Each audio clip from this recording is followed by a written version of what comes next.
nadie me olvide que lo odio y lo detesto. Recuerdo que fue mío, que como padecido que hoy lo considere mi enemigo. Lamentando y te olvide en la batalla por el amor.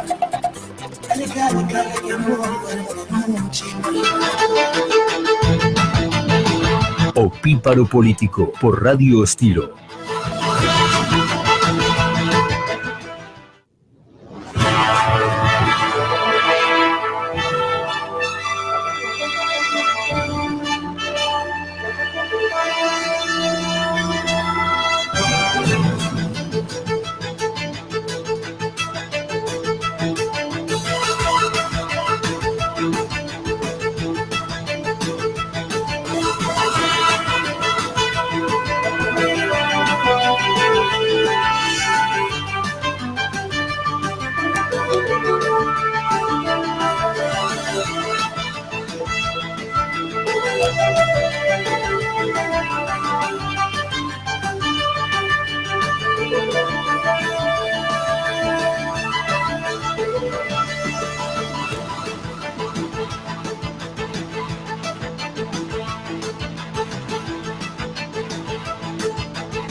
Opíparo Político por Radio Estilo.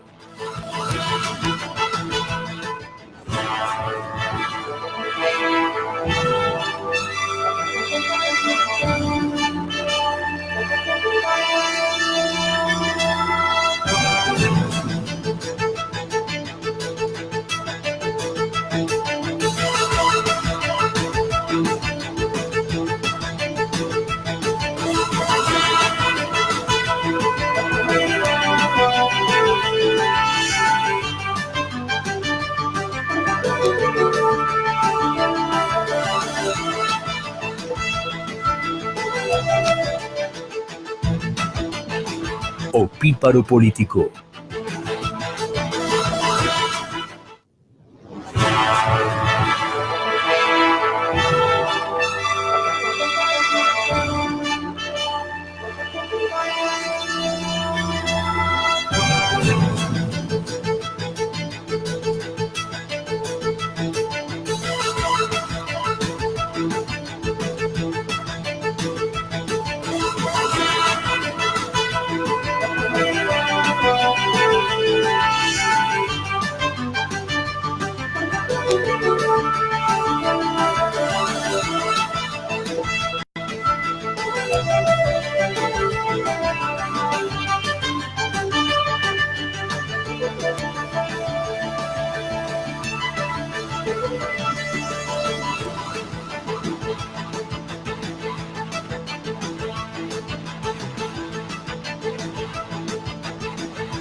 Píparo Político por Radio Estilo.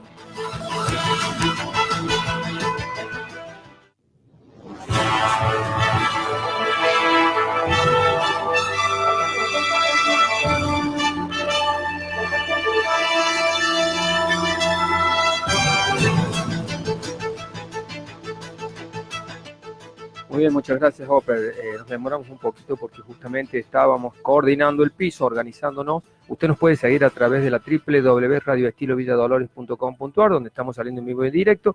En este momento está para dialogar con nosotros, a quien le damos la muy buenas tardes, la bienvenida al programa y agradecerle la deferencia y el tiempo que nos ha brindado y la invitación de acudir al doctor Oscar Félix González, presidente de la Unicameral y vicegobernador en ejercicio. Doctor, muy buenas tardes, gracias por compartir el aire con nosotros. Gracias a ustedes, Mario, por la invitación. Realmente un gusto poder estar charlando un rato con ustedes. Bueno, muchísimas gracias. Doctor, vamos directamente ya a esto que nos inquieta y que usted sabe muy bien que quedan prácticamente 3 días para la veda, para las elecciones ahora el próximo domingo, que ya prácticamente es un hecho. El plano inclinado ya nos hace ir hacia allá en forma descendente muy rápido. Pero noto, me parece, usted me sabrá decir, a mí, por ahí estoy equivocado, pero la presunción de uno, que es una campaña tranquila la que está llevando a cabo usted.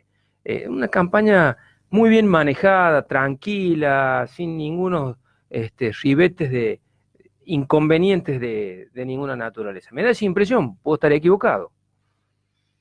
Sí, es una campaña tranquila. En primer lugar porque, bueno, yo no necesito hacerme conocer y en esto no hay pedantería. Hace mucho tiempo es muy difícil que en el departamento San Javier haya gente que no sepa quién soy. Una realidad, estamos hablando de una realidad. Esto no quiere decir que todos me quieran, naturalmente, pero bueno, buena parte del tiempo hay candidatos que tienen que dedicarlo a que se sepa quiénes son, no es mi caso. En segundo lugar, hay un trabajo ininterrumpido de muchos años, que hablan por mí. Y en este caso, en este proceso electoral, yo he seguido haciendo lo que hemos hecho durante estos últimos años, que es trabajar por la región, trabajar por Tras la Sierra, trabajar por el departamento San Javier, a través de la gestión. Me parece que eso es lo más importante y eso es lo que hemos estado haciendo con muy poca actividad política partidaria, digamos, ¿no? de lo que es el proselitismo electoral tradicional. Anoche, por ejemplo, he participado en un acto puramente electoral en Chancaní, acompañando al cierre de campaña de los candidatos de la lista de Hacemos por Córdoba, y bueno, con escasa actividad proselitista pura, digamos, porque además tuvimos la campaña municipal hace poco tiempo. En esa campaña fuimos muy explícitos con respecto a lo que creíamos que necesitaba la ciudad, a los proyectos que se debían impulsar, a las soluciones que había que buscar. Entonces, es como que en esta campaña no es que no hayamos trabajado, hemos trabajado igual que siempre, pero con características distintas a lo que es digamos, la actividad electoral habitual, ¿no? Eso hace que usted se encuentre confiado.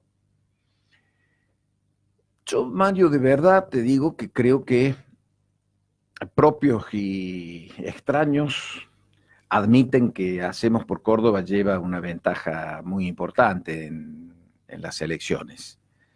Ventaja a la que han contribuido o a la que ha contribuido de una manera trascendental la excelente gestión del gobernador Schiaretti.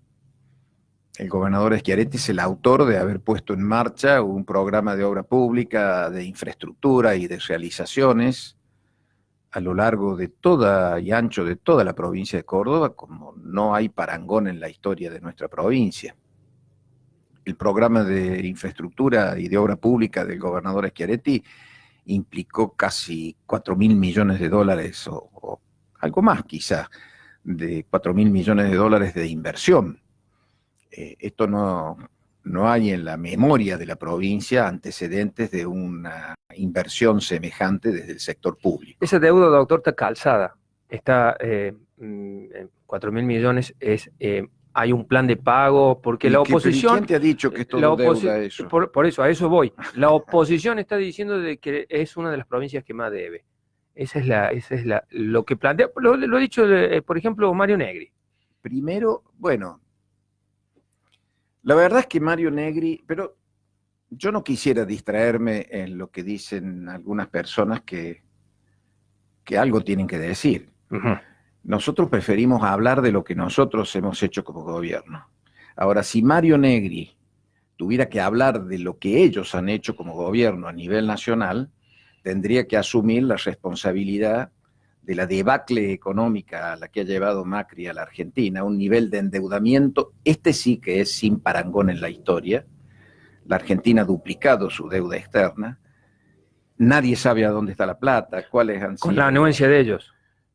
Con la anuencia de Mario Negri y su grupo de trabajo. Y Mario Negri es nada más y nada menos que el presidente en la Cámara de Diputados del Interbloque que Cambiemos. Esto es como si yo te dijera, Córdoba tomó financiamiento para financiar parte de su programa de obra pública, pero yo no tengo nada que ver en eso. Cada vez que se emite deuda en títulos públicos, los congresos y las legislaturas deben aprobar el endeudamiento. Entonces, él ha sido parte de esto. Y es parte de esto, no es que lo niegue, él habla de su gobierno. Entonces, como no puede hablar de lo que han hecho, porque tienen que esconder lo que ha hecho, porque es verdad, Macri encontró un país muy complicado, en una situación económica grave, pero han pasado casi 4 años y esa situación está más grave que la que encontraron y la gente está viviendo momentos mucho más difíciles que los que vivía al momento de la asunción del presidente Macri. Primero, con respecto a la obra pública en Córdoba, más del 50% de los recursos son recursos propios de la provincia, asumidos con superávit fiscal. Nosotros siempre fuimos una provincia a lo largo de los años, salvo un año en los últimos 20 en que tuvimos un pequeño déficit fiscal cuando se terminó de financiar y de pagar la construcción de la autopista, de la autovía Córdoba-Río Cuarto. En los otros 19 años hemos tenido superávit fiscal. Y en este periodo de gobierno hubo 2 cosas trascendentales que multiplicaron ese superávit fiscal de una manera fenomenal. Una fue reencauzar el convenio que teníamos con ANSES por la caja de jubilaciones de la provincia de Córdoba, que el gobierno de Kirchner había incumplido. Nosotros habíamos iniciado un juicio. Sí, correcto. Lo íbamos a ganar. El presidente Macri ofreció un arreglo razonable, lo tomamos y dimos por terminado el tema. Se zanjó ahí el problema. Exacto. ¿Eso es definitivo, doctor? Eso es definitivo mientras se cumpla. Seguro. Y por otra parte, mucho más importante fue que nosotros habíamos iniciado un juicio contra el gobierno nacional en la época de Kirchner por la retención indebida que nos hacían del 15% de los recursos coparticipables de la provincia de Córdoba, que equivalían lisa y llanamente a robarle a los cordobeses el 15% de los ingresos provenientes del nivel nacional.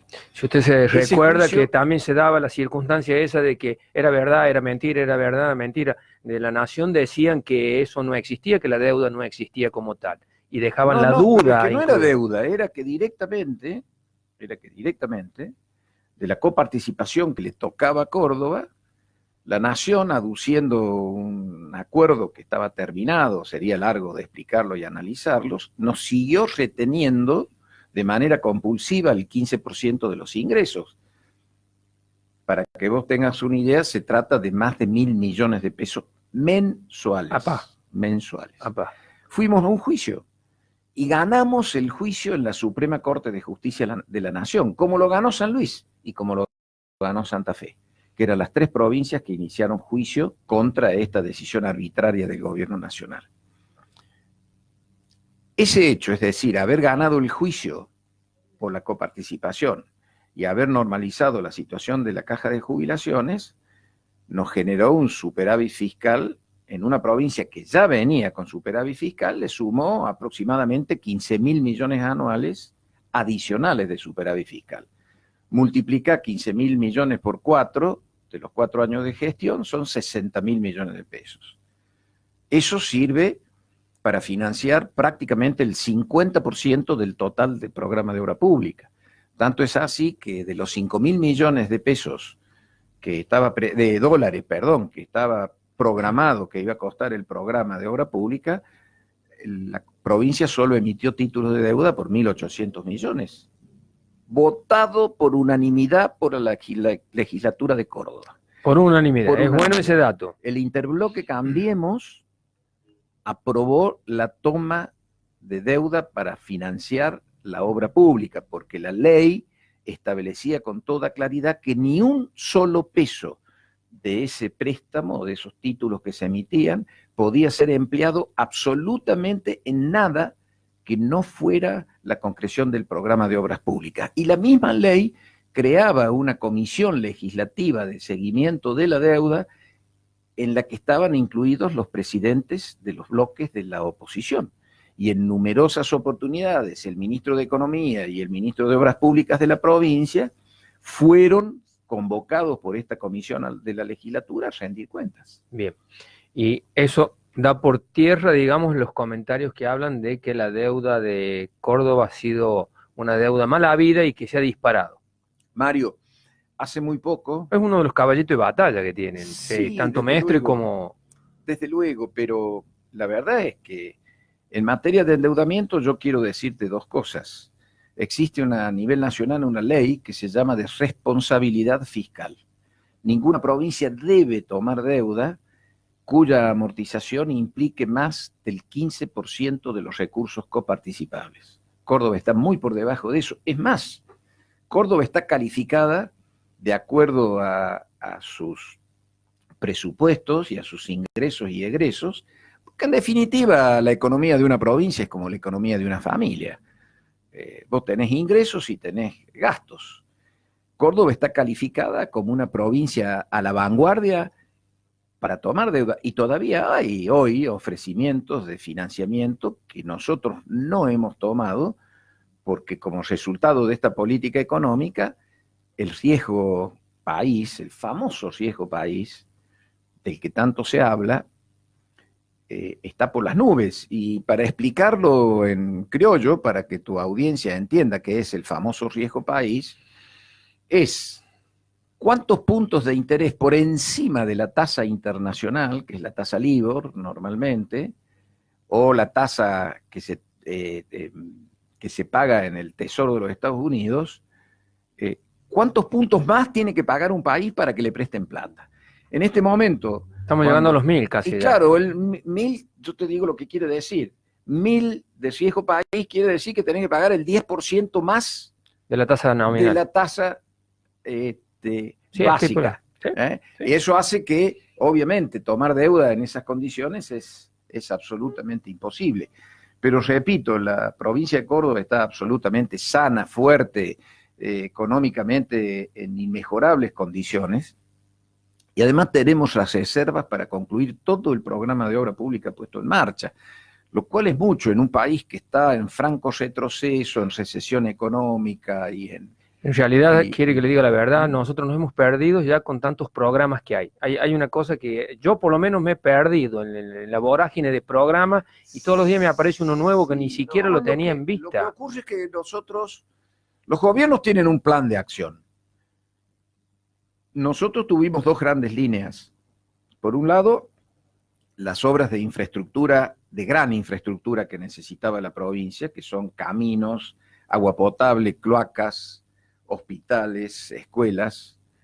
Y por otro lado, lo que es la protección a los sectores vulnerables de la sociedad, y ahí es donde están los programas sociales que fundamentalmente han apuntado a la protección de la madre y el niño, y que hay una serie de cosas concatenadas que empiezan desde el programa de protección del embarazo, después siguen con la leche fortificada, las salas cuna, las salitas de 3. Córdoba es la única provincia del país que tiene salas de 3, públicas del Estado, salas de jardín de 3, porque considerábamos que el Estado provincial, junto con las obras de infraestructura necesarias para el desarrollo, debía tener una especial mirada en momentos de crisis sobre lo que son las familias pertenecientes a los sectores más vulnerables de la sociedad.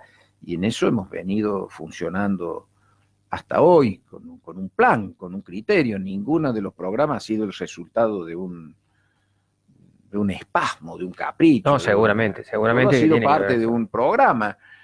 Y bueno, uno escucha a la oposición. Yo he escuchado a varias dirigentes de la oposición que dicen, toman deuda en dólares. Y realmente cuando uno escucha esas cosas, tiene que pensar, ¿lo dicen en joda o en serio? Bueno, hoy Mestre salió a decir que Negri es un candidato impuesto también. O sea, hay algo que... Ese es otro tema que después lo charlamos, pero realmente cuando dicen, no, toman deuda en el exterior en dólares, ¿vos conocés algún organismo de crédito internacional que te preste en soles peruanos o en pesos argentinos? Imagínate, en pesos argentinos, ¿quién puede darte un crédito en pesos? Si nadie sabe cuánto vale el peso, no dentro de un año, dentro de una semana. Entonces, cuando se dice, no, toman deuda en dólares, todas las operaciones de financiamiento internacional son en dólares, algunas en euros. Pero son todas en moneda dura, siempre. No existen operaciones financieras a largo plazo en monedas que nadie sabe cuánto van a valer un mes después o una semana después. Entonces, son cosas que cuando se dicen de mala fe, porque nadie ignora que es imposible ir a los mercados internacionales a pretender que te presten en pesos argentinos, y eso no existe. No porque no querré, porque no existe en el mundo. Los países en el mundo, el dólar es la moneda de intercambio, es la moneda de referencia para las operaciones financieras. Para eso nació el euro, para contrarrestar que el dólar fuera la moneda excluyente en materia de intercambio comercial y financiero internacional. Pero la verdad que el 80% de los movimientos financieros siguen siendo en dólares, y el euro ha ocupado una pequeña parte de ese valor. Pero volviendo al inicio, si hoy nosotros quisiéramos tomar más deuda, se pelean por prestarnos, por los números de la provincia.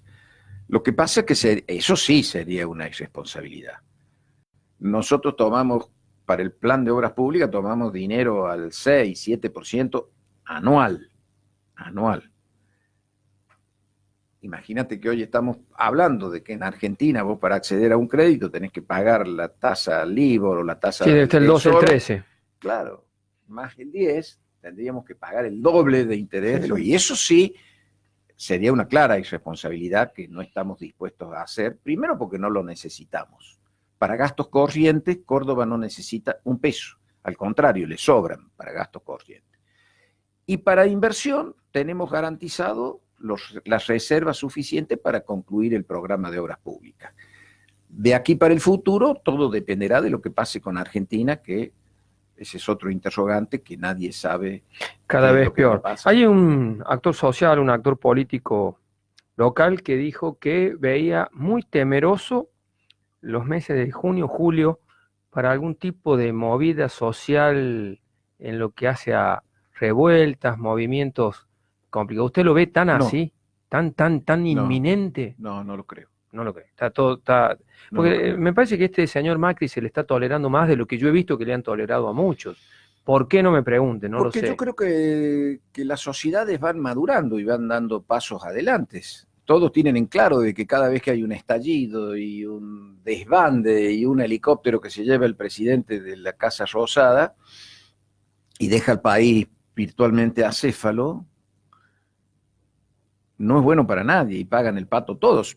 Por supuesto que lejos terminan pagando el pato los sectores más vulnerables de la sociedad, como que son los que pagan el pato principalmente con la inflación. La inflación es un impuesto que ataca directamente a los sectores más vulnerables y económicamente más bajos de la sociedad, al asalariado de ingresos pequeños, al trabajador, al cuentapropista, a los que hacen changas. La inflación los mata. Y la inflación funciona como un verdadero impuesto. Porque licúa la deuda pública, porque, bueno, tiene una serie de en algunos efectos casos se usa en como la- estrategia, Claro, sí, sin lugar a claro, dudas. devaluar y Seguro. producir inflación es una estrategia en muchos casos para licuar la deuda pública. Pero yo creo que la sociedad no quiere volver al pasado. Por supuesto que cuando los pueblos no tienen escapatoria, no tienen salida y la desesperación llega a un nivel que yo no creo que sea el caso de Argentina hoy, obviamente es imprevisible lo que puede ocurrir. Mira, un ejemplo fue esta convocatoria al paro general que todos temían de que terminara y la gente no se prendió. Sí. No se Fueron prendieron. escasos grupos de izquierda que nada Exactamente. menos. La gente no se prendió porque yo creo que la misma sociedad va aprendiendo que cada vez que hay una crisis que termina con una crisis institucional y con una interrupción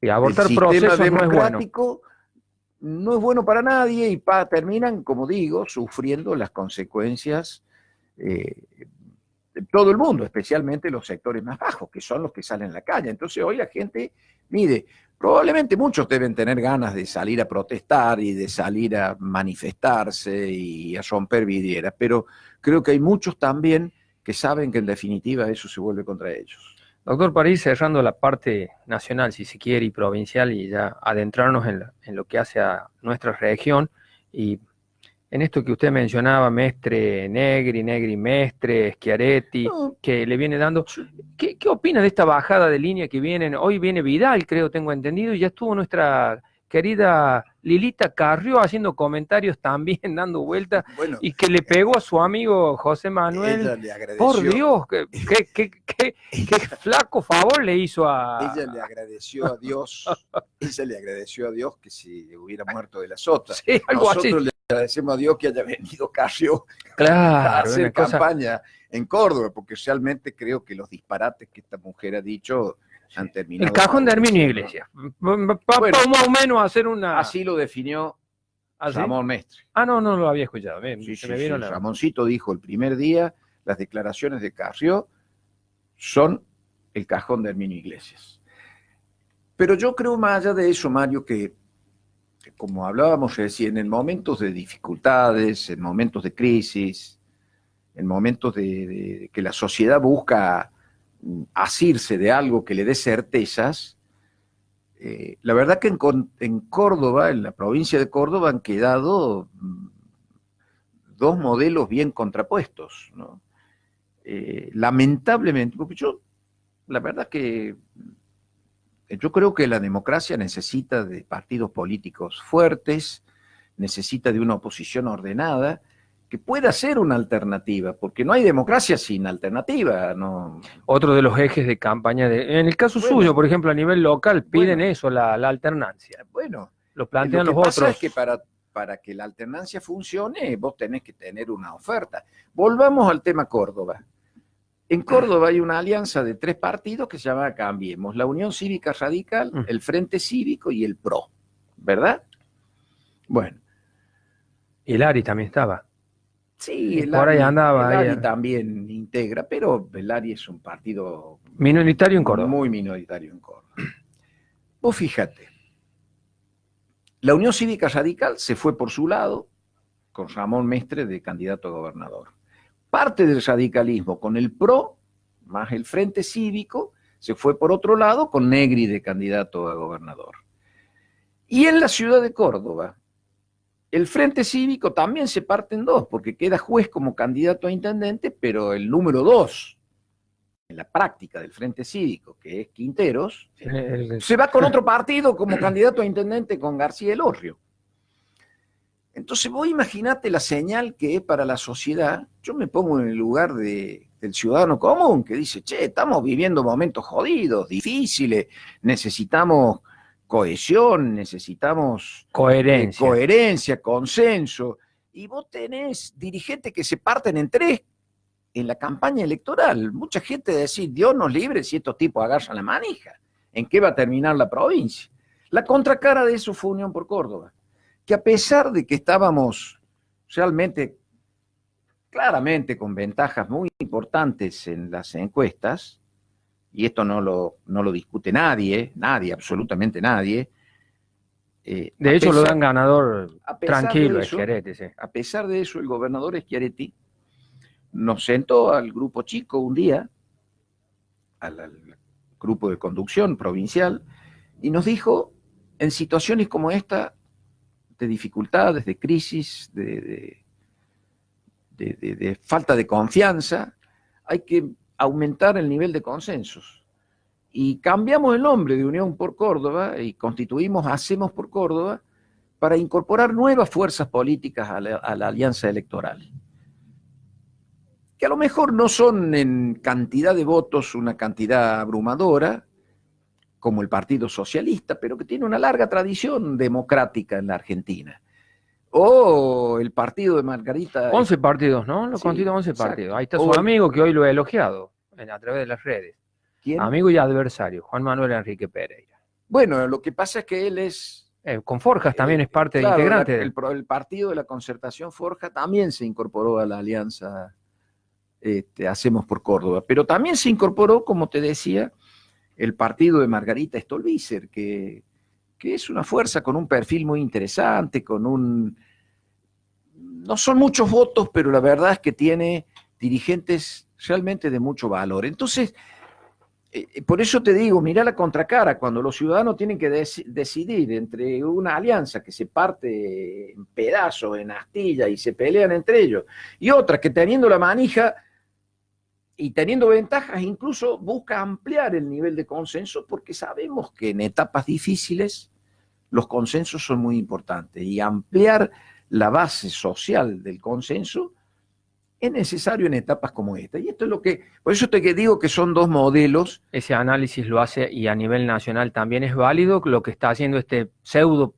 pacto de la Moncloa ayornado atrás Sí, a la nación. Yo quisiera decirte algo acerca de eso, cerrando el tema Córdoba. Basándonos en uno con otro, ¿no? Dos modelos distintos, uno que se parte en pedazos en un momento en el que la gente está buscando certeza, tranquilidad, seguridades.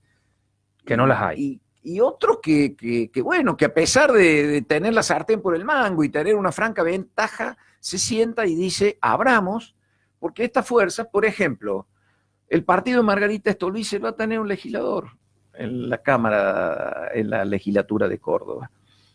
Y quizá por la... Ya es un hecho por el número donde está. Sí, por supuesto. Y quizá por la suya no hubiera llegado nunca a poner un legislador. Pero bueno, algunos podrán pensar, ¿para qué regalan un lugar en la lista? ¿Por qué no se lo damos a otro compañero? Y no, porque esta fue una decisión realmente de búsqueda de consensos, de transmitirle a la gente de que no somos un grupito cerrado que trata de manejar todo, y de que hay una actitud de apertura hacia el conjunto de la sociedad. Con respecto al pacto que vos decís que propone el gobierno nacional, es muy bueno, pero fuera de tiempo. Fuera de tiempo. Es lo que están... Estas cosas los gobiernos deben plantear. Y no alcanza tampoco. Claro, pero además, estas cosas no las tiene que proponer un gobierno que se está yendo, o que está terminando el mandato. Estas cosas son muy buenas cuando la mesa se arma al iniciar la gestión, con 4 años por delante, para que realmente la gestión de gobierno sea el resultado del consenso, de un soporte político por parte no solo de los partidos políticos, porque la Moncloa incluyó a las fuerzas políticas, pero también a todos los actores sociales.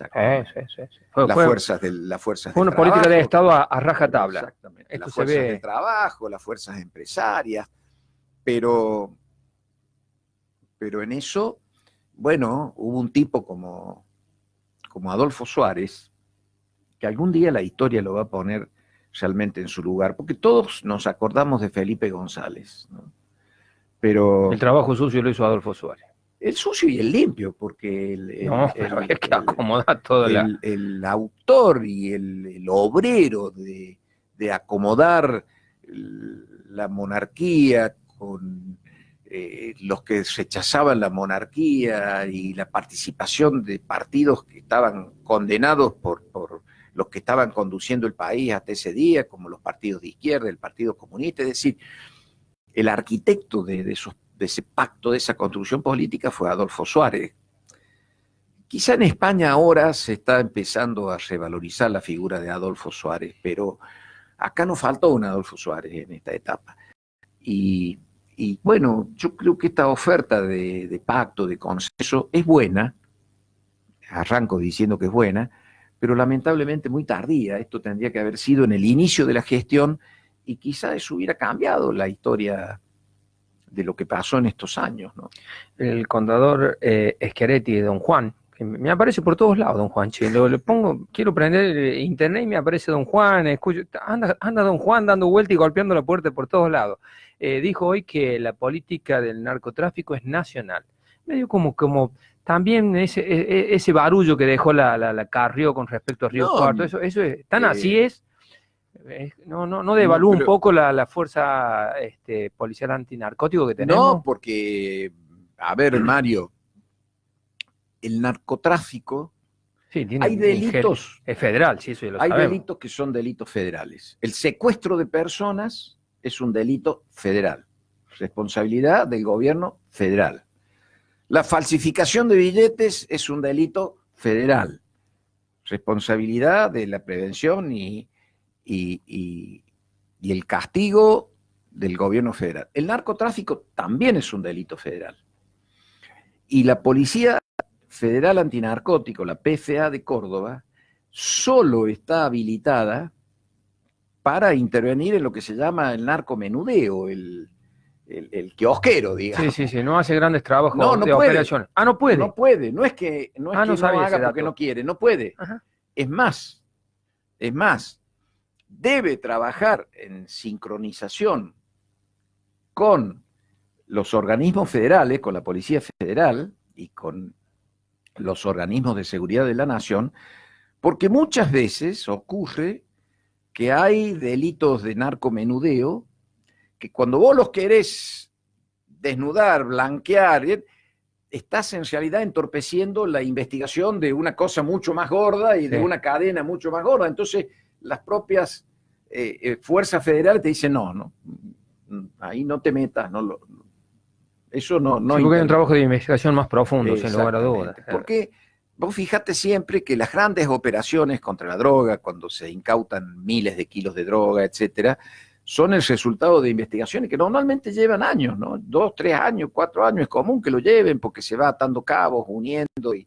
Y en Córdoba, Córdoba adhirió a un protocolo nacional que autoriza a las fuerzas provinciales que quieran involucrarse, que tampoco te obliga, es voluntario, cada provincia puede adherirse a la ley o no, pero solo para el narcomenudeo, que es el kiosco, la venta minorista, el kiosquero de la droga. El consumidor inmediato. Exactamente. Sí, que no hace por eso el delito. El gran negocio no lo hace. Por eso, Schiaretti lo único que dice es cómo es la legislación en la Argentina y cómo son las reglas de juego en la Argentina. Y yo creo que está bien que sea así, porque en el tráfico de drogas, difícilmente las bandas que operan están adentro de los límites de una provincia. Son generalmente bandas que incluso tienen vínculos internacionales. Siempre con el exterior. Sí, siempre con el exterior. Por eso, sabiamente, la legislación establece que el delito de narcotráfico es un delito federal, porque tiene que ver con las conexiones internacionales y todas las bandas que operan en una provincia. A ver, en Córdoba no se produce droga. La droga necesariamente viene de otro lado y tiene que atravesar otras provincias. Es muy poca la droga que llega vía aérea a Córdoba. Generalmente vienen por vía terrestre y atraviesan otras provincias argentinas. Entonces, en eso la legislación es sabia, es el gobierno nacional. Y en esto yo debo darle la derecha al gobierno de Macri, porque yo creo que el gobierno de Macri, con más o menos éxito en la lucha contra la droga, rompió los vínculos que había, o que presumiblemente había, entre... ¿En qué estado en organismo de poder? Exactamente. Hacia eso quería llegar Exactamente. usted. Es grave eso, un título lo que está tirando. O sea, lo sabemos, pero que lo digan y lo... Yo creo que este gobierno, porque las cosas son como son. Y yo creo que la gestión de la ministra Bullrich, que tiene una excelente relación con las fuerzas de seguridad cordobesas, y ella nunca lo oculta y lo dice y lo destaca, la tarea conjunta que hace con la provincia de Córdoba, la ministra Bullrich no se casó con nadie en esto y ha hecho los cambios necesarios y ha tratado de avanzar en la persecución del narcotráfico. De hecho, cuando vos revisás las estadísticas de secuestro de droga en la República Argentina, está fuera de discusión que en los últimos años Sí, es exponencial. se Sí, es incrementó exponencial, notablemente, ¿no? sí. Y que eso le genera a su vez al narcotráfico un impacto económico grave, porque cada vez que se pide un cargamento son cientos o miles de millones, y cuando se Y tener que incautan, responder a quien corresponda, que es lo peor, exactamente. probablemente. Entonces, en eso yo creo que al gobierno hay que darle la derecha de que ha tratado, pero es responsabilidad federal. Esto es lo que ha dicho Schiaretti. Está bien. La lucha contra el narcotráfico es responsabilidad del gobierno federal, pero no porque Se quiere sacar el lazo. ni porque creamos que es bueno o que es malo, es porque así lo establecen las leyes en la Argentina, dejando para las provincias que voluntariamente adhieran. Nosotros podríamos no haber adherido, no tener una policía antinarcótico y no perseguir tampoco el menudeo. Es una cuestión voluntaria de las provincias adherirse y No sabía lo del voluntariado. perseguir Bien. el narcomenudeo. Damos vuelta a la página, doctor, si le parece bien, nos Sí, adentramos con un todo poquito gusto. más en la temática local, en lo que tengo entendido. Bueno, se van a cumplir 100 años de la muerte de Eva, ¿no? Mañana, Mañana, ahí sí. en Los Toldos, nació la chica. Yo tengo una visión particular, permítame que se la comente si quiere, porque tengo entendido que está por hacer un acto. ¿Usted va a brindar alguna cosita, algún mañana comentario? en nuestra sede hay una exposición de fotografías. Ah, mira, Nada más, está eso bien, es todo. está bien. No va a hablar usted. Una- Alguna palabrita, Sí, seguro, por supuesto, alguna pero la idea central es una exposición fotográfica de la vida de Eva. Yo, si quiere, le digo, mire, me da la impresión de que la Eva ha sido el empuje necesario que Juan Domingo Perón no tenía. Perón ha sido el político que cuando le convenía ser militar era militar, y cuando le convenía ser Bueno, político eso era está- político, y la Eva ha sido la que le ha traccionado. Eso está fuera de... Está es sentido común. Eso está fuera de discusión. Mira, hay un libro muy lindo. No me vaya a decir la razón de mi vida. No, Bueno, no, no, pues. No. Hay un libro muy lindo. Porque veo que escrito- vienen distintos libros, La razón de mi vida, y ahora viene uno nuevo que ha salido ahora hace poco, y el que yo Sinceramente, siempre- ese, ¿no? Yo siempre aconsejo leerlo. Es un libro escrito por un dirigente del radicalismo de La Rioja, historiador. Se llama Félix Luna, ¿no? Famoso, historiador sí. argentino. Claramente perteneciente a las filas del radicalismo. Félix Luna tiene dos libros magníficos, ¿no? Que para mí han sido libros de cabecera. Uno es El 45 y otro es Soy Roca. Soy Roca es sí. un libro maravilloso en donde Félix Luna se atreve a escribir en primera persona, por eso se llama Soy Roca, porque él escribe como si fuera Roca, escribe en primera persona. Lo he leído, sí. Y el 45 es la historia del 17 de octubre de 1945, que bueno, todos sabemos lo que pasó en el país, de un Perón preso en Martín García, la multitud, el pueblo realmente ejerce una presión tal sobre la cúpula militar de ese momento que hay que traerlo de vuelta a Perón de Martín García, y no tuvieron más alternativa que... A calmar los ánimos. Exacto, porque nadie sabía qué iba a pasar. Había millones de personas y en Plaza de Mayo, y las circunstancias hacen que la cúpula militar obligue a mostrarlo a Perón en el balcón de la Casa Rosada y convocando, diciendo, tranquilo, va a haber un proceso democrático y nosotros vamos a ser parte de ese proceso democrático. Y con eso pide que cada uno vuelva a su casa en paz y en tranquilidad, y con eso se termina una jornada que después queda para la historia. En ese libro hay algunas cosas muy importantes. Cuando vos decís, no sé si lo leíste y por esto me decías El eso, 45 no, Bueno. no, he leído otra. hay una proceso parte que histórico. Félix Luna narra que Perón está virtualmente quebrado. Cuando está preso en Martín García, él ve terminada su carrera, él cree que todo se acaba y le escribe a Eva que haga algunos contactos para conseguir su libertad y para que se vayan a vivir a la Patagonia, porque Perón era patagónico. Y la respuesta de esa carta en la que Perón le pide a Eva que, como diciendo, bueno, se terminó todo, vámonos, sí, esto se acabó, vamos a vivir tranquilos, la respuesta de Eva a esa carta es salir y movilizarse, y el 17 de octubre la tiene a ella como una de las figuras principales en la movilización de los dirigentes sindicales, de los dirigentes políticos, de las fuerzas populares que adherían a ese pensamiento. Eva era pasión. Era pasión, era ideal. Eva era un ideal viviente, era una pasión viviente. Perón era un tipo, hay que decirlo, era un tipo frío, era un político, un militar, un estadista, pero era un tipo que seguramente pensaba 10 veces antes de cada cosa que iba a decir. No, Eva era la pasión viva, ¿eh? Era el fuego de la militancia y del trabajo y de la convicción de sus ideales, y por eso ella, yo decía hoy en una radio colega tuya que ya no es patrimonio de los argentinos. Eva es una... Con 33 años. Sí, murió a los 33 años. Pero la edad muy joven para lo que hizo en tan poco tiempo de su historia y de su vida. Por supuesto. Y quizá por eso, porque no es que esté haciendo parangones, pero hoy el Che Guevara no es una figura argentina, es una figura universal, y Eva también. De hecho, la ópera Evita es la ópera de un compositor inglés que tiene las óperas rock más famosas del mundo hoy, y Evita es una de ellas. Entonces, la verdad es que Eva está, yo creo, porque Eva fue una figura muy controvertida en la política argentina. Voy a contar algunas intimidades. Yo no vengo de una familia peronista. Todo lo contrario, a mi mamá la echaron de la escuela por no querer ponerse el luto cuando murió la Eva. Ah, la Eva. Sí. No en el 74, sino la Eva. No, la Eva. La Eva. Cuando murió Eva.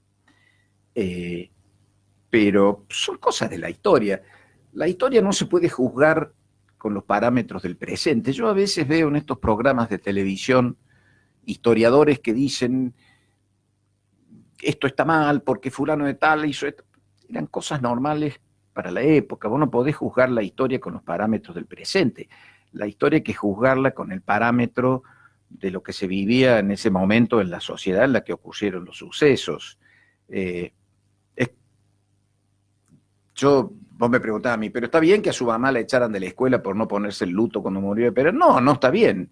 Pero hay que entender que era otra época de la Argentina y que la sociedad después evolucionó. Eso ya no pasaría nunca más, ¿no? Y eran momentos, veníamos de épocas tremendas, de la década infame.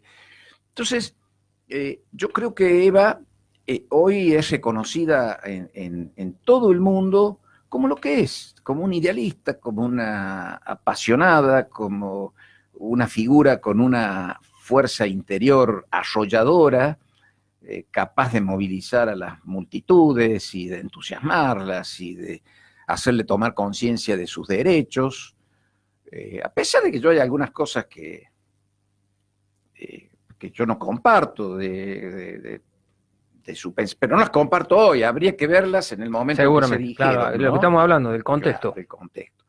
Pero creo que sí, que es una figura realmente atractiva para todo el mundo. Así que estoy invitando para mañana usted. No, yo la verdad es que creo que un grupo de mujeres que tienen una agrupación que se llama Agrupación Evita organizaron esta muestra fotográfica. A mí me parece que es bueno porque... Ahí en la sede, ¿no? Sí, En la calle San Luis. Sí, porque desapasionadamente uno puede ver documentos de la historia que son parte ya de la historia de todos, ¿no? Y hay que aprender a dar vuelta la hoja, Mario. Sí, seguramente. Uno no puede quedarse en los enfrentamientos y en las cosas, ¿no? Y lo que pasa es que a veces lo fogonean, preso. A veces lo fogonean. Ahí la tenemos la señora Cristina, ahí anda A mí me fogoneando. metieron preso en el 55, y sí, seguro que te metieron preso. Yo tengo un tío que se tuvo que rajar y esconder, porque era comando civil, pero son cosas del momento y del contexto, y uno tiene que aprender en la vida a dar vuelta a la historia, a dar vuelta a la página, a mirar la historia como se debe y a vivir a vivir el presente, pero sobre todo a mirar el futuro, que eso es lo que realmente importa. Hablando de mirar el futuro, hay un sinnúmero de obras que ustedes ya tienen planificadas, avanzando, y algunas van, unas criticadas, una suma, el hospital más criticado que Dios y María Santísima. El tema de ¿Va viento en popa todo eso? La escuela proa, el otro tramito de la UYOCE que falta. Bueno, has tirado varios títulos. Sí, no, si pero son obras como para que usted los analizamos. Si van tranquilos, eso sí. La obra del hospital va viento en popa. Nosotros estamos convencidos de que inauguramos en agosto, septiembre el pabellón de alta complejidad. Uh-huh. Nunca ocultamos que tuvimos una demora que no fue por culpa de la provincia. Lo repito hasta el cansancio, cuando se licitó la obra del nuevo hospital, la licitación tenía dos características. Una, que era llave en mano, es decir, el que ganara la licitación tenía que hacer la obra civil, instalar el equipamiento y entregar todo funcionando. Y la otra característica es que se debía proveer financiamiento.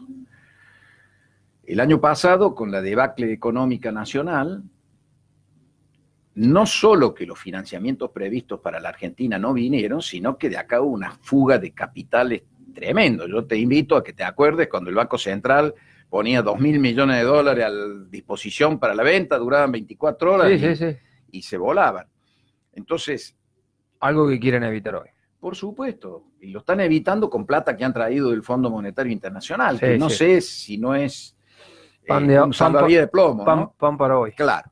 Pero digo, lo cierto es que, y esto lo hemos reconocido y lo dijimos siempre, el financiamiento que la empresa propuso se interrumpió por la debacle económica que tenía la Argentina. Bueno, felizmente se estabilizó el país, hoy la plata ya está en Argentina, está en Córdoba y la obra va a toda marcha y se va a concluir antes de fin de año el nuevo pabellón, el pabellón de alta complejidad. El hospital tiene el hospital actual, que son 4.000 y pico de metros cubiertos, y este nuevo pabellón que estamos construyendo de alta complejidad, que son 2.700 metros nuevos. El proyecto la obra es el pabellón de alta complejidad y la refuncionalización completa de todo el edificio viejo. De todo el edificio viejo. En el pabellón de alta complejidad hay 3 quirófanos de alta complejidad, una terapia intensiva ultramoderna, una sala de cuidados intermedios, servicio de hemodinamia, servicio de endoscopía, guardia, shock room, cama fría, es decir, es realmente fantástico. Eso va viento en popa, estamos totalmente tranquilos en ese sentido, porque ahora está todo ya resuelto, los problemas que habían aparecido. Con respecto a la Medardo Ulloa, que todo el mundo sabe lo que pasó, nosotros teníamos una previsión presupuestaria hecha en diciembre del 2018, cuando se hizo el presupuesto del 2019, y después el asfalto aumentó un 110%, el cemento más de un 100%, y nosotros teníamos una previsión presupuestaria que no alcanzaba más. Vos me dirás, ¿por qué no hicieron más rápido la obra? Porque la municipalidad no nos dio permiso. Nos pedía cualquier cosa, y dieron vueltas, y cuando el permiso salió, la plata prevista en el presupuesto alcanzaba para hacer menos de la mitad de lo que estaba previsto hacer, que es el pavimento hasta las encrucijadas. Hubo que reconducir el presupuesto.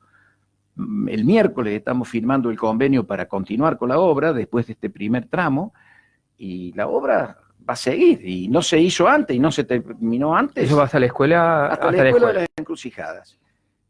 Ya teníamos el antecedente, con la Presidente Perón había pasado exactamente lo mismo, nos dieron vuelta un año hasta darnos la autorización para hacer la obra, y con el gas natural a piedra pintada más o menos lo mismo. Así que la única responsable de que la obra se haya demorado es la municipalidad, que demoró en dar la autorización. De todos modos se va a completar y se va a terminar, y como te digo, el miércoles estamos firmando el convenio para la continuación de la miércoles ahora. Sí, ya está. Pasado mañana. Muy probable que venga el presidente de Vialidad, vamos a hacer una inspección, va a hacer una visita a la obra del tramo que ya está concluido, que ha quedado hermoso, magnífico. Y bueno, y no sé qué otra obras nombraste, las viviendas van a venir, las que tienen por previstas. supuesto que sí, desde luego. Bueno, ese fue, ya que tocas el tema vivienda, esa fue la última toma de deuda que hicimos. El programa de vivienda son 25.000 viviendas, de las cuales más de la mitad son viviendas destinadas a los sectores más vulnerables de la sociedad. Son 16.000 de esas características. Son de estas, las semillas, sí, las chiquitas, estas, semilla y semilla 40 plus. metros, una cosa así. Exactamente, semilla y semilla plus. Esos dos programas, el Semilla y el Semilla Plus, tienen un financiamiento, y los otros dos planes, que son para viviendas más grandes y más caras, hay una en la que el Banco de la Provincia de Córdoba te da hasta 4.700.000 pesos, están financiadas por el Banco de la Provincia de Córdoba. Los dos planes Semilla se financian en gran medida por un crédito de la Agencia Francesa de Desarrollo, que es un organismo del Estado francés, que se entusiasmó mucho con el proyecto que nosotros teníamos. El gobernador Schiaretti viajó varias veces, 2 o 3 veces viajó a Europa por este tema, cuando se tramitaba, y finalmente el gobierno de Francia decidió otorgar un crédito de 200 millones de euros, que son 10.000 millones de pesos hoy, algo más, para el financiamiento del programa Semilla y Semilla Plus. Eso, con una tasa de interés, esa es la tasa accesible para la gente, porque si no se le hace muy difícil alquilar y a su vez cumplir con... Te voy a decir, la cuota para el Semilla está en 1.300 pesos por mes. Accesible hoy por hoy, sumamente. Y la cuota para el Semilla Plus debe estar en 1.600 pesos por mes. Y no se actualiza por UVA, que es la otra gran trampa, ¿no? Claro, hoy por hoy sí. UVA va parejo con la inflación. La actualización de los planes del Semilla y el Semilla Plus es por el índice de variación salarial. Es decir, si no hay aumento salarial, no hay aumento de cuota. ¿Eso la gente tendría que tener el lote, o va ahí donde ustedes tienen previsto ya? Los que son adjudicatarios, que ya se hizo el sorteo, los 250 adjudicatarios del loteo de Barrio Las Acacias, esos lotes, aunque todavía no estén en manos del propietario, porque ahora hay que hacer las obras de infraestructura, esos lotes te dan el derecho a inscribirte y a acceder al plan Semilla. Y si no tenés el lote, obviamente, mejor para vos, no te hace falta pagar un lote del gobierno. Que eso iría aparte de la vivienda, ¿no? Exacto. Bien. Exacto. Pero siempre estos planes están destinados a gente que tiene algún lote.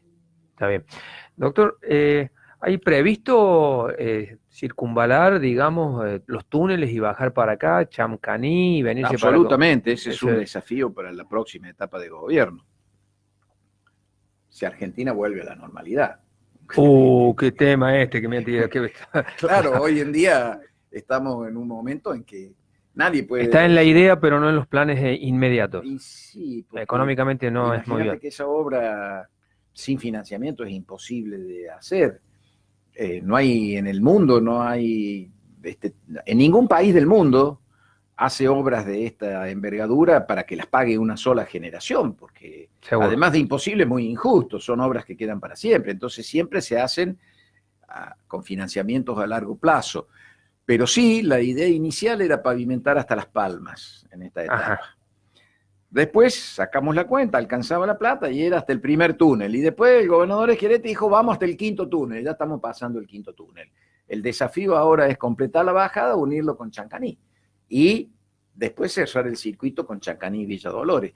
El resultado de esa obra ya en materia turística ya es evidente, ya genera un movimiento desconocido en la zona, porque la verdad que es un paisaje totalmente distinto el del camino de los túneles, es realmente muy lindo, y este verano con las lluvias y el arroyo de las Mermelas con un caudal espectacular general, porque el arroyo de las Mermelas tiene una cascada en el interior de la quebrada de los túneles, tiene una cascada hermosa, un salto de 100 metros de altura maravilloso. No lo conozco, pensé que era el anterior. Sí. Así que Y Era súmele la realmente- reserva y súmele el parque. Claro, es que precisamente por eso sale esta decisión. La decisión de este camino sale porque abajo está la reserva de Chancaní, la reserva natural, pero sobre todo está en vías de desarrollo el Parque Nacional Tras la Sierra, que es la vieja estancia de Pinas de Juan Manuel De Bencalvé. Mano Bencalvé. Alguien de De que la estuvimos cual te hablando digo fuera que del ya aire. Sí. entregamos, ya pagamos la primera parte de la expropiación, con lo que ya tenemos la llave del campo. Ajá. ¿Mm? Ah, o sea que eso va viento en popa también. Claro, eso, la gestión, cuando vos haces un parque, la ley creando la reserva natural de Pinas es una ley de los legisladores Cuella, de Pocho, Graciela Manzanares de Minas y Oscar González de San Javier. Nosotros tres hicimos el proyecto creando la reserva natural.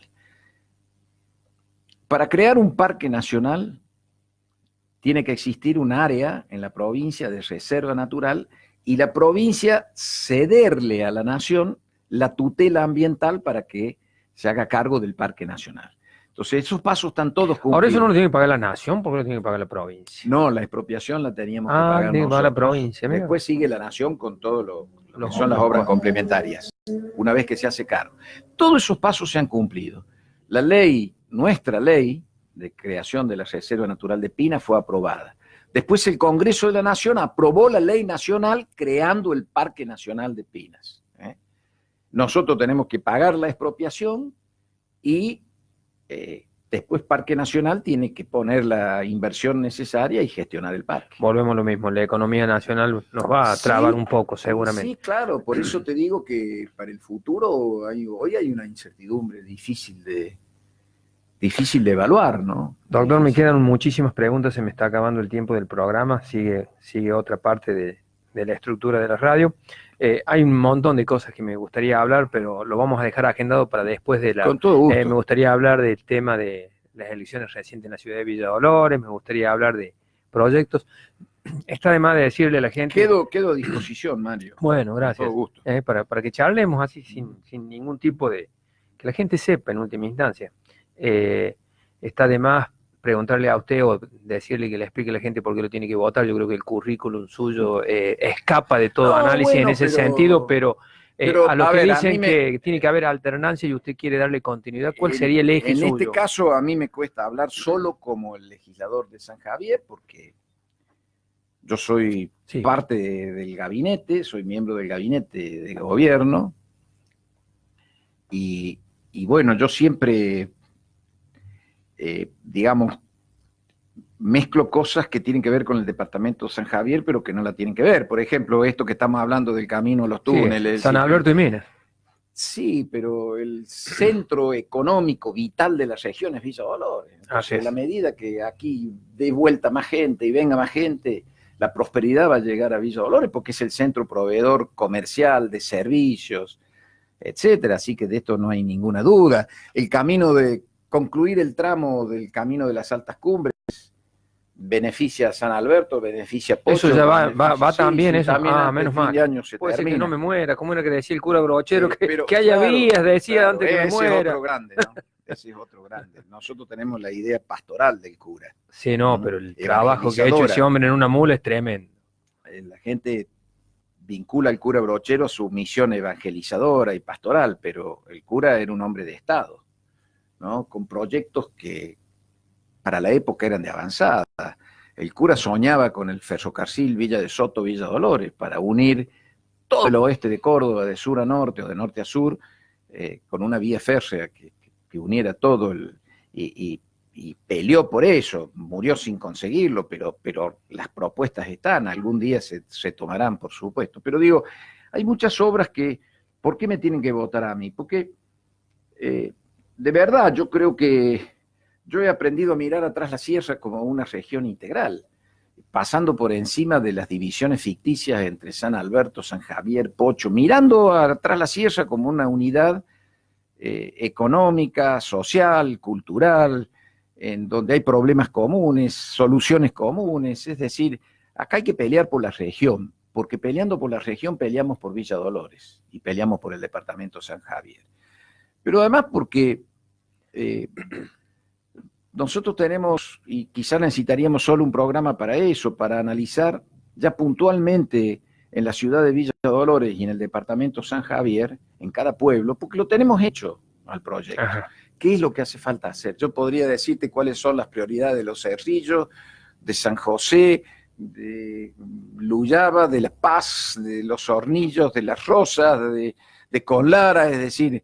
Sí, su diagnóstico está bien acabado. Y no necesitamos perder un minuto de tiempo para seguir con el programa, porque si yo te dijera que hace 10 años o 15 años nosotros hubiéramos dicho en Conlara vamos a llevar el pavimento, vamos a solucionar el problema de agua potable y vamos a llevar gas natural, cualquiera hubiera dicho estos políticos hablan cada boludez, perdonando la palabra, en épocas de elecciones y bueno, y está terminado eso, y ahí se terminaron las... No fue una boludez. No se terminaron, estamos construyendo una escuela primaria para los próximos 50 años de Conlara y la región. Y que no haya deserción en la claro, ciudad. por supuesto, y si vos me dijeras qué hace falta, y lo tenemos claro, hay que llevar el pavimento que llegó hasta Conlara, hay que llevarlo hasta Los Romeros, y además hay que hacer el azud, el embalse, el azud nivelador sobre el río de Conlara. Estas son las dos grandes desafíos de Conlara. Y así podría decirte de cada rincón, de cada paraje del departamento. He observado, por ejemplo, vos sabés que hay un paraje que se llama Guanaco Boleado y otro que se llama San Isidro. Sí. Bueno, mañana estamos firmando los convenios para concretar la obra de agua potable en Guanaco Boleado y en San Isidro. Y estamos habilitando la obra de agua potable en Corralito, por ejemplo. Es decir, en cada paraje de este departamento, en cada rincón, hay testimonio de las obras que hemos hecho y tenemos claro cómo sigue la historia y qué es lo que hay que hacer para adelante. Yo observo, doctor, que que usted no denosta al resto de los competidores en esta contienda que viene el domingo. Que sí a su vez recibe... pero no devuelve usted devuelve con otro síntoma la idea. No, porque, con otra idea. Porque eso denostan los que no tienen nada que proponer, o los que no saben cómo hay que seguir la historia. A nosotros no nos alcanza el tiempo para hablar de lo que hemos hecho y de lo que queremos hacer. Y como pueden hablar del futuro los que han cumplido con el pasado. Nosotros lo que dijimos que íbamos a hacer, lo hemos hecho o se está haciendo. Salvo situaciones muy, muy particulares, pero entonces a mí me entusiasma, la verdad, porque yo sé que tenemos una potencialidad como región extraordinaria, sé que nos faltan muchas cosas, que en todas las localidades creemos saber lo que hay que hacer en Villa Dolores, en cada uno de los pueblos y de los parajes, ¿no? Uno de los proyectos, por ejemplo, que tenemos para continuar incentivando el turismo, que ha hecho milagro, el turismo ha sido... en la creación de fuente de trabajo ha sido milagroso en Tras la Sierra. Milagroso, verdaderamente el crecimiento. Hoy yo estoy intentando armar un proyecto para evaluar el impacto en el Producto Bruto Interno Regional del turismo y de la papa. Uh-huh. Y te aseguro que nos va a llevar una sorpresa cuando veamos los números finales. Pero digo, al turismo, por ejemplo, tenemos listo un proyecto, incluso hemos iniciado ya, cuando hicimos el circuito Las Rosas, Las Chacras, Los Molles, Las Rosas, lo hicimos pensando que hacia el norte había que seguir desde Las Chacras hasta Los Hornillos, por el Pinar, que es el faldeo de la sierra, y ese camino ya está abierto. Y después, desde Los Molles, entre Las Chacras y Los Molles ya está pavimentado. Sí. Hay que seguir desde Los Molles hasta Rodeo de Piedra, y de Rodeo de Piedra a Chira, San Javier. Está planteado a pavimentar esos sectores. Turísticamente es espectacular ver el valle de ahí. Sería crear un circuito turístico de altura que arrancaría en Los Hornillos por la falda de la sierra, falda de la sierra. Sí.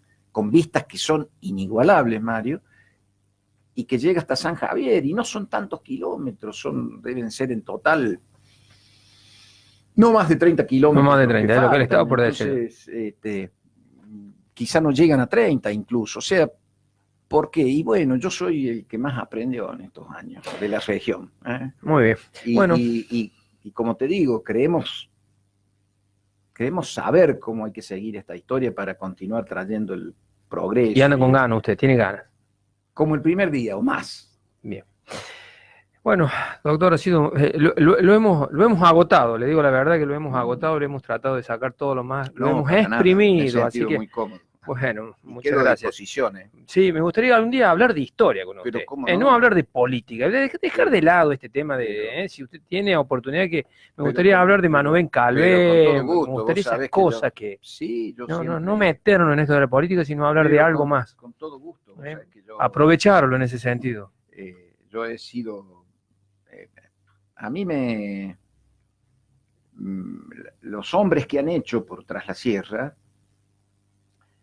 hay que tenerlos en consideración y hay que estudiar su pensamiento y sus cursos de acción.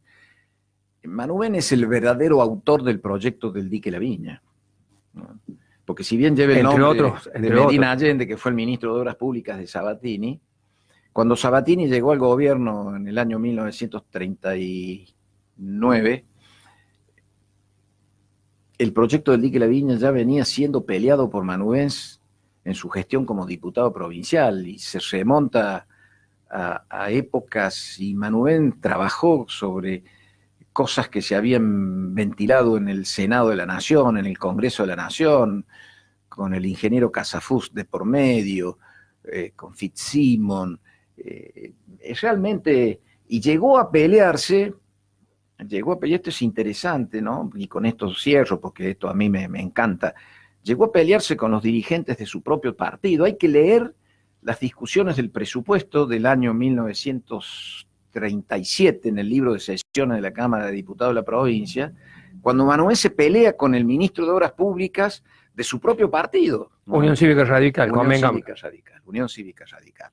Y donde condiciona el voto de él y de un grupo de diputados para la aprobación de la creación de la Dirección Provincial de Hidráulica, a que la primera obra hidráulica que encarara la Dirección Provincial de Hidráulica fuera el dique La Viña. Negoció eso, si no, no avanzaba el Exactamente. expediente. Mirá vos. Exactamente. Entonces, claro que hay que ver la historia de la zona, ¿no? Y de la gente que ha hecho época peleando. Yo sé que Manubén tiene aspectos de su personalidad tremendamente controvertidos, pero bueno, nadie puede negar su gestión como intendente y sobre todo como diputado provincial. Fue realmente un tipo Hacedor. muy interesante. Muy buenas gestiones. En una edad, era muy joven, tenía 30 y pico de años cuando fue diputado provincial.